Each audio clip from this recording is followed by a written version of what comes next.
मैंने तब भी उसके ऊपर तरस ही खाया होगा, जितना मुझे याद है बचपन में भी। गुस्सा नहीं आया था, आपको मैं सच में कहूँ तो थोड़ी देर के लिए आया होगा, लाचारी महसूस हुई होगी। थोड़ा ना पीछे चलते हैं और एक छोटी सी कहानी आपको सुनाते हैं। छोटा शहर है बीकानेर का। एक छोटा बच्चा है, वो अपने साइकिल से बीकानेर की तंग गलियों को एक्सप्लोर कर रहा है। एक माँ है जो अपने बच्चे को बोलती है कि बेटा हमेशा कहानी में लेखक बनने की कोशिश करना, कभी नायक मत बनना। कुछ बुली हैं जो उस बच्चे को बुली करते हैं और बुली करते करते एक ऐसा वक्त आता है जब कुत्ते की पॉटी को उसके मुंह पे पोत दिया जाता है। फिर बीकानेर के तंग गलियों में साइकिल चलाते चलाते वो इंसान बम्बई की फिल्मी दुनिया में अपने किरदारों से शहर को एक्सप्लोर करने लग जाता है। उसका बड़ा भाई है जो उसके लिए एक प्रेरणा स्रोत है।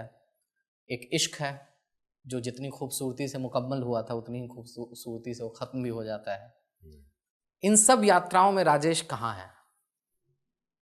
राजेश खुद को कहाँ पाते हैं इस कहानी में? ये मैं इस कहानी में हर पल में पाता हूँ अपने आप को। इस कहानी का एक भी हिस्सा नहीं होगा जहाँ पे मैं नहीं हूँ, और वही कहानी का हर हिस्सा है जो इसने मुझे बनाया है।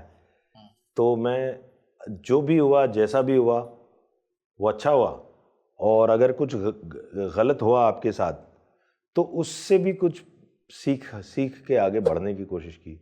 बट आपके चेहरे पे सर कुत्ते की पॉटी को पोत दिया जाता है, इससे क्या सीखे आप? नहीं, उन्होंने मतलब क्या फेंका था मेरे मुंह पे? क्या इंसिडेंट क्या हुआ था सर? वो कुछ नहीं, वो मैं थोड़ा सा वैसे ही था, जिसको कहते हैं ना सोशल स्किल्स नहीं होती ना बच्चों में। कई बच्चों में आता नहीं, उनको व्यवहार करना नहीं आता, तो वो तो उनकी खिंचाई ज़्यादा करते हैं बच्चों की, दूसरे बच्चे।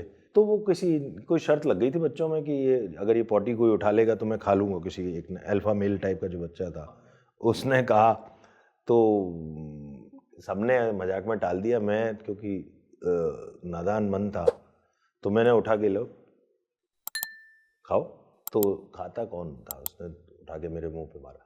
तो तब से मैं वहाँ से कट गया मैं।